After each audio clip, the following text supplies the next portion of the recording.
Good morning student. आज हम chapter number 1 class 9th का matter in our surrounding discuss कर रहे हैं। आज का जो सब टॉपिक है और ये सब टॉपिक लास्ट टॉपिक है हमारा इस चैप्टर का, जिसका नाम है इवापोरेशन। तो नॉर्मली आपने 6, 7, 8 क्लास से पढ़ा है कि इवापोरेशन का मतलब क्या होता है। वो प्रोसेस जो क्या करता है, लिक्विड को किस में चेंज करता था, वेपर फॉर्म में, उस चीज़ को हम किसका नाम देते हैं, इवापोरेशन। तो जब मैं इसकी डेफिनेशन की बात करती हूँ तो डेफिनेशन क्या है, it is the phenomena in which liquid change into vapour at any temperature below it's boiling point. मतलब बॉइलिंग पॉइंट से हमेशा क्या होगा, कम। तो आपने प्रीवियस वीडियो में पढ़ा था कि बॉइलिंग पॉइंट हमारा कितना होता है, 100 डिग्री सेल्सियस। तो 100 डिग्री सेल्सियस से कम टेम्परेचर के अंदर लिक्विड किस में चेंज हो जाता है, वेपर स्टेट में। उस प्रोसेस को हम किसका नाम देते हैं, इवापोरेशन। इवापोरेशन के लिए बहुत सारे फैक्टर रिस्पॉन्सिबल होते हैं इवापोरेशन के लिए। Number 1 surface area, number 2 temperature, number 3 is humidity, number 4 is wind speed, number 5 is the nature of the liquid. तो ये सबसे इंपॉर्टेंट क्वेश्चन है। 5 मार्क्स का क्वेश्चन पूछ लिया जाता है आपसे कि what is evaporation and write down the factor on which evaporation depends. तो आपको सबसे सिंपल मैंने आपको बता दिया, इवापोरेशन का मतलब आपको समझ में आ गया। अब हम किसके ऊपर डिस्कस करेंगे, फैक्टर के ऊपर। और मैं फैक्टर जो डिस्कस करूंगी वो आपको एक एग्जांपल्स लेके समझाती जाऊंगी, जिससे आपको जल्दी समझ में आ जाएगा। सबसे पहला टॉपिक है हमारा सरफेस एरिया। अगर मान लो रेट ऑफ इवापोरेशन की बात करें, अगर सरफेस एरिया ज़्यादा है तो इसका मतलब रेट ऑफ इवापोरेशन भी क्या होगा, ज़्यादा। जैसे एग्जाम्पल लेते हैं, एग्जाम्पल डिस्कस करते हैं। मैंने क्या किया, एक कप लिया और एक मैंने प्लेट लिया, ठीक है। उस कप के अंदर मैंने क्या किया, पानी डाल दिया, ठीक। और दूसरे प्लेट के अंदर भी मैंने क्या कर दिया, पानी डाल दिया। अब मैंने उस पानी को डालने के बाद मैंने इसको 2-3 दिन तक ऐसे ही छोड़ दिया रूम में, ठीक। जब मैंने रूम में एजेस छोड़ दिया और उसके बाद 2-3 दिन के बाद जब मैंने ऑब्जर्व किया तो मैंने ये देखा कि जो कप का पानी है उसकी क्वांटिटी ज़्यादा है एज़ कम्पेयर टू जो किस में प्रेजेंट है, प्लेट में। क्योंकि कप में सरफेस एरिया क्या था, कम था। तो जब सरफेस एरिया कम होगा तो रेट ऑफ इवापोरेशन भी क्या होगा, कम होगा, क्योंकि लिक्विड बहुत धीरे धीरे क्या होगा, इवापोरेट होगा। और अगर आप सरफेस एरिया क्या करते हो, ज़्यादा प्रोवाइड करते हो, तो इसका मतलब ये है कि वो ज़्यादा से ज़्यादा क्या होगा, इवापोरेट होगा। तो इसका मतलब आपको याद रखना है कि अगर सरफेस एरिया आप ज़्यादा प्रोवाइड करोगे तो रेट ऑफ इवापोरेशन क्या होगा, फास्ट होगा। अगर सरफेस एरिया कम होगा तो रेट ऑफ इवापोरेशन क्या होगा, कम होगा। जैसे एक और एग्जांपल लेते हैं। नॉर्मली हम किसी के घर पे जाते हैं, मान लो आपके रिलेशन में ही आप किसी के घर पे जाते हो, तो आप इतना कंफर्टेबल फील नहीं करते हो जो आप अपने घर में कंफर्टेबल फील करते हो। जैसे आप अपने घर में गए, आपकी मम्मी ने किचन में कुछ भी बनाया, आपने फटाफट क्या किया, किचन में से कोई भी सामान लिया और खाना शुरू कर दिया।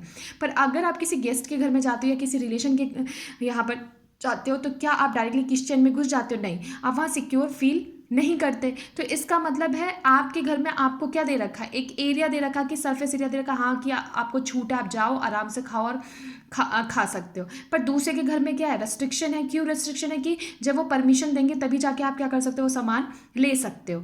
तो ये एग्जाम्पल किसका हो गया, आपका सरफेस एरिया को। तो आपको याद रखना है कि अगर सरफेस एरिया ज़्यादा होगा तो रेट ऑफ इवापोरेशन क्या होगा, ज़्यादा। और अगर सरफेस एरिया कम होगा तो रेट ऑफ इवापोरेशन क्या होगा, कम। अब हम आते हैं सेकेंड फैक्टर पे।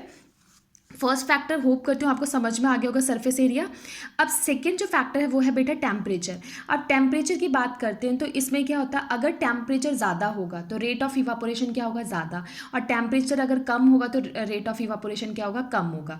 जैसे एग्जाम्पल के लिए लेते हैं, मैंने क्या किया, 2 ग्लास लिया और एक ग्लास में मैंने क्या किया, एक ग्लास को फ्रिज में डाल दिया और एक को मैंने किस में एक ग्लास में पानी डाल के कहाँ डाल दिया, सनलाइट के प्रेजेंस में रख दिया।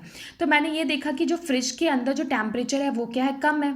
तो इसका मतलब वो पानी इवापोरेट नहीं होगा। और जो मैंने धूप में पानी रखा है ग्लास के अंदर वो क्या हो जाएगा, इवापोरेट हो जाएगा। क्यों, क्योंकि सनलाइट से उसे क्या मिल रहा है, टेम्परेचर, और उसका टेम्परेचर क्या है, ज़्यादा है एज कम्पेयर टू फ्रिज वाले में से, क्योंकि फ्रिज का जो टेम्परेचर है वो क्या है, कम। तो सेकेंड आपको याद रखना है कि अगर टेम्परेचर ज़्यादा होगा तो रेट ऑफ इवापोरेशन क्या होगा, ज़्यादा। अगर टेम्परेचर कम होगा तो रेट ऑफ इवापोरेशन क्या होगा, कम। अब आते हैं हम थर्ड फैक्टर पे। जो हमारा थर्ड फैक्टर है वो क्या है, ह्यूमिडिटी। क्या है, ह्यूमिडिटी। तो ह्यूमिडिटी का मतलब होता है the rate of evaporation decreases. Humidity का कंडीशन का मतलब ये है कि आपने जब देखा होगा गर्मियों का सीज़न होता है, मई और जून में तो टेम्परेचर बहुत ज़्यादा होता है ना टेम्परेचर ज़्यादा, और उसके बाद जो स्वेट आता है मतलब जो पसीना आपको आता है वो क्या होता है जल्दी सूख जाता है। और वही रेनी सीज़न की बात करें तो रेनी सीज़न में भी मैक्सिमम टेम्परेचर उतना ही होता है जितना एज क्या नाम है आपका किस में होता है मई और जून के अंदर। पर वहाँ कंडीशन ये होती है कि वहाँ पर ह्यूमिडिटी क्या होती है ज़्यादा। ह्यूमिडिटी का मतलब पहले से ही वाटर पार्टिकल्स किस में प्रेजेंट होते हैं एटमॉस्फेयर के अंदर, मतलब एयर के अंदर प्रेजेंट होता है। तो जिसको आप बोलते हो ना कि क्या नाम है प्रॉपर तरीके से ह्यूमिडिटी नेचर है, आप कूलर भी चलाते हो तो आपको चिपचिपा सा महसूस होता है ना। रेनी सीजन के अंदर हम कूलर भी चलाते हो तो हमें ठंडक सा महसूस नहीं होता है, हमारे स्वेट जो होते हैं वो सूखते नहीं है जल्दी। तो इसका मतलब ये रिप्रेजेंट कर रहा है कि अगर ह्यूमिडिटी क्या होगी ज़्यादा, अगर ह्यूमिडिटी क्या होगी ज़्यादा, तो इसका मतलब ये है रेट ऑफ इवापोरेशन क्या होगा वहाँ पर कम, क्योंकि ह्यूमिडिटी अगर ज़्यादा होगी तो रेट ऑफ इवापोरेशन क्या हो जाएगा कम। तो वहाँ पर वो कम हो जाएगा। तो आपने देखा होगा जब आप एसी चला लेते हो तभी जाके आपका क्या होता है जो स्वेट होता है वो सूखता है और आपको चिपचिपा महसूस नहीं होता। और जब आप कूलर में सोते हो तो आपको कहीं ना कहीं क्या होता है चिपचिपा महसूस होता है। तो वो कौन सी कंडीशन है ह्यूमिडिटी। तो ह्यूमिडिटी में आपको याद रखना है सरफेस एरिया और टेम्परेचर का जस्ट रिवर्स है, क्योंकि उसमें अगर आप इंक्रीज करोगे तभी वो इंक्रीज होगा, अगर डिक्रीज करोगे तो डिक्रीज होगा। पर इस कंडीशन में क्या ह्यूमिडिटी अगर कम होगी तो रेट ऑफ इवापोरेशन क्या होगा ज़्यादा। और नेक्स्ट आते हैं हम विंड स्पीड। विंड स्पीड का मतलब होता है मूविंग एयर। आपको पता है विंड का मतलब होता है मूविंग एयर, उसे हम किसका नाम देते हैं विंड स्पीड। तो अगर विंड स्पीड की बात करी जाए, अगर हवा तेज चलेगी तो आपके कपड़े जल्दी सूखेंगे। अगर हवा क्या होगी धीरे चलेगी तो क्या कपड़े जल्दी सूखेंगे, नहीं सूखेंगे। जैसे एग्जांपल के लिए ठंडियों का सीज़न लो आप, जब ठंडियों में क्या नाम है आपकी मम्मी कपड़े धो के लेके जाते हो छत पे डाल देती है, तो कपड़े में क्या होता है उस कपड़े में क्या प्रेजेंट होता है पानी प्रेजेंट होता है ना। तो उसके जब हवा चलता है तो आपका कपड़ा सूख जाता है, और हवा नहीं चलती तो इसका मतलब रेट ऑफ इवापोरेशन जल्दी नहीं हो पाता वहाँ पर, और कपड़े आपके कैसे रह जाते हैं गीले। तो wind speed the rate of evaporation increase with increase in wind speed. जितनी ज़्यादा विंड स्पीड होगी उतने जल्दी आपके कपड़े सूखेंगे और रेट ऑफ इवापोरेशन होगा। और अगर विंड स्पीड क्या होगी कम होगी तो इसका मतलब ये है अगर विंड स्पीड कम होगी तो रेट ऑफ इवापोरेशन भी क्या होगा कम होगा। नेक्स्ट आते हैं किस फैक्टर पे डिपेंड करता है वो nature of the liquid. The volatile component evaporate faster than less volatile components. तो वोल्टाइल कंपाउंड्स की बात मैं आपको बताऊंगी। नॉर्मली आप देखते हो कि कुछ चीज़ें क्या होती है इवापोरेट हो जाती है। जैसे एग्जांपल के लिए आपका नेल पॉलिश रिमूवर्स होता है, एसीटोन से बना, तो उसको आपने रखा रूम टेम्परेचर में, जैसे रखा और उसको ढक्कन को खोल दिया तो पूरा का पूरा वो क्या होता है इवापोरेट हो जाता है, और शीशी क्या हो जाती है खाली हो जाती है। तो इसका मतलब वो किसके ऊपर डिपेंड कर रहा है नेचर ऑफ द लिक्विड के ऊपर। तो नेचर ऑफ लिक्विड के ऊपर डिपेंड करो, और वहाँ फेनोमेना कौन से रिस्पॉन्सिबल है इवापोरेशन। फिर से रिकॉल कर देती हूँ आपको। इवापोरेशन का मतलब वो प्रोसेस जिसमें लिक्विड किस में चेंज हो जाता है, लिक्विड किस में चेंज हो जाता है वेपर स्टेट में, और वेपर स्टेट में चेंज होने के लिए उसका जो टेम्परेचर होता है वो हमेशा बॉइलिंग पॉइंट से क्या होता है कम। उस फेनोमेना को हम किसका नाम देते हैं इवापोरेशन। इवापोरेशन कौन कौन से फैक्टर पे डिपेंड करता है surface area, temperature, humidity, wind speed और nature of the liquid. Surface area आपको पता चल गया कि अगर सरफेस एरिया ज़्यादा होगा तो रेट ऑफ इवापोरेशन क्या होगा ज़्यादा। टेम्परेचर ज़्यादा होगा तो रेट ऑफ इवापोरेशन क्या होगा ज़्यादा। अगर ह्यूमिडिटी कम होगी तो रेट ऑफ इवापोरेशन क्या होगा ज़्यादा। अगर विंड की स्पीड ज़्यादा होगी तो रेट ऑफ इवापोरेशन क्या होगा ज़्यादा। और नेचर ऑफ द लिक्विड के ऊपर डिपेंड करेगा क्या नाम है कंपाउंड कि वो इवापोरेट होगा या नहीं होगा। होप करती हूँ इवापोरेशन वाला टॉपिक आपको क्लियर हो जाएगा। और इसी के अलावा एक और क्वेश्चन बनता है what is the difference between evaporation and boiling. Evaporation और बॉइलिंग में क्या डिफरेंस है। इवापोरेशन आपको पता है कि वो किसी भी टेम्परेचर में क्या कर सकता है टेक प्लेस कर सकता है, पर बॉइलिंग हमेशा उसका कांस्टेंट टेम्परेचर होता है तभी जाके वो काम करेगा। Temperature change during evaporation, temperature को आप चेंज कर सकते हो इवापोरेशन के द्वारा। The temperature does not change in during boiling point. जब बॉइलिंग की बात करते हैं हम क्या नाम है बॉयल करते हैं तो इसका मतलब वो कभी भी अपने टेम्परेचर को चेंज नहीं करता। इवापोरेशन जो है वो स्लो प्रोसेस है और बॉइलिंग क्या है एक तरीके से फास्ट प्रोसेस है।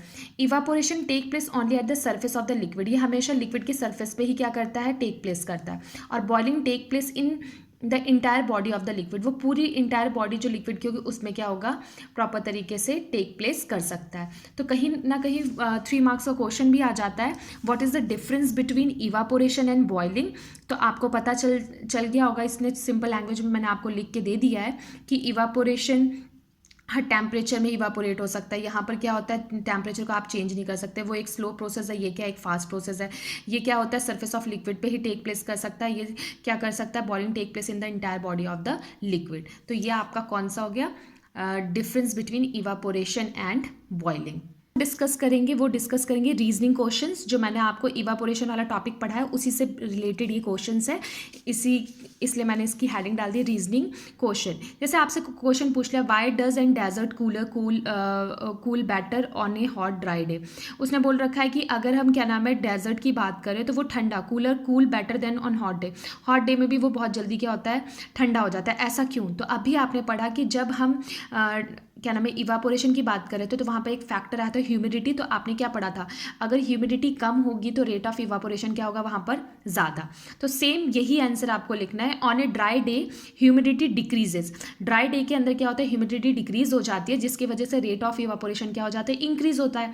और जब रेट ऑफ इवापोरेशन इंक्रीज होता है तो इसका मतलब वो बहुत ही जल्दी क्या हो जाता है, ठंडा हो जाता है। तो ये आपका पहला रीजनिंग क्वेश्चन। अब सेकंड एक और रीजनिंग क्वेश्चन आपको यहाँ पर डाल रखा है, पूछा है how does the water capped in the earth potence become cool during summer. आपने देखा होगा मटके के अंदर जब आप पानी डालते हो तो गर्मियों के अंदर आप मटके को खरीद के लेके आते हो, उसमें पानी डालते हो तो वो मटके का जो पानी होता है वो कैसा लगता है, ठंडा लगता है। ऐसा क्यों, क्या कारण होता है कि वो पानी ठंडा हो जाता है। Earth pot has porous wall, when water evaporate from the outer surface of the earthen wall it's take the latent heat of vaporization। तो मैंने प्रीवियस वीडियो में आपसे डिस्कस किया था लेटेंट हीट ऑफ वेपोराइजेशन, पढ़ा था ना हमने, दो फेनोमेना, एक पढ़ा था आपने लेटेंट हीट ऑफ फ्यूजन और एक पढ़ा था लेटेंट हीट ऑफ वेपोराइजेशन। तो यहाँ पर जो फॉलो हो रहा है अर्थन पोर्ट में वो कौन सा फॉलो हो रहा है, कौन सी फेनोमेना रिस्पॉन्सिबल है बेटा वहाँ पर, लेटेंट हीट ऑफ वेपोराइजेशन। और लेटेंट हीट ऑफ वेपोराइजेशन की वजह से टेम्परेचर क्या होता है, फॉल हो जाता है, मतलब गिर जाता है, जिसकी वजह से मटके का पानी क्या होता है, ठंडा। तो आपको जो वर्ड अपने आंसर में लिखना है वो सबसे इंपॉर्टेंट क्या है आपका, latent heat of vaporization. Next question है आपका, why we will able to sip hot और milk faster from a saucer rather than a cup.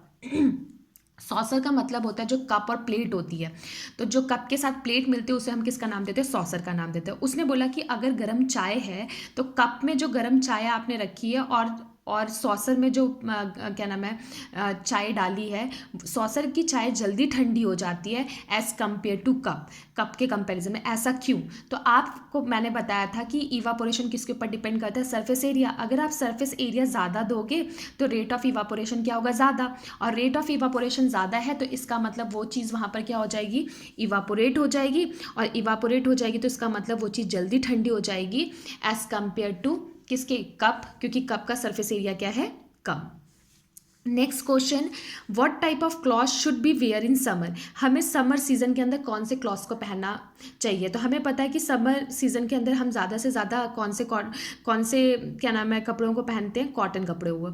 और कॉटन जो होता है वो ज़्यादा से ज़्यादा क्या करता है, आपके स्वेट को क्या करता है, एब्जॉर्ब करता है और कूलिंग इफेक्ट प्रोवाइड करता है, जिसके वजह से हम ज़्यादा से ज़्यादा क्या करते हैं, समर सीजन के अंदर क्या यूज़ करते हैं, कॉटन के कपड़े, और हमेशा लाइट कपड़े ज़्यादा पहनते हैं, क्योंकि लाइट कलर्स होते हैं वो क्या होता है, बहुत कम रेट क्या नाम है सन की रेडिएशन को एब्जॉर्ब करता है, और जो डार्क कलर होते हैं वो ज़्यादा से ज़्यादा रेट ऑफ क्या नाम है उसको क्या करते हैं, एब्जॉर्ब करते हैं, और वो चीज़ जल्दी गर्म हो जाती है। जैसे एग्जांपल के लिए आपको बोला जाता है ना कि हम ब्लैक सरफेस क्यों पेंट करते हैं या ऐसा क्यों, तो ब्लैक सरफेस ज़्यादा से ज़्यादा क्या करता है, एब्जॉर्ब करता है किसको, सनलाइट की रेडिएशन को, और वो जल्दी गर्म कर देता है। होप करती हूँ ये टॉपिक आपको समझ में आ गया होगा। Thank you for watching this video.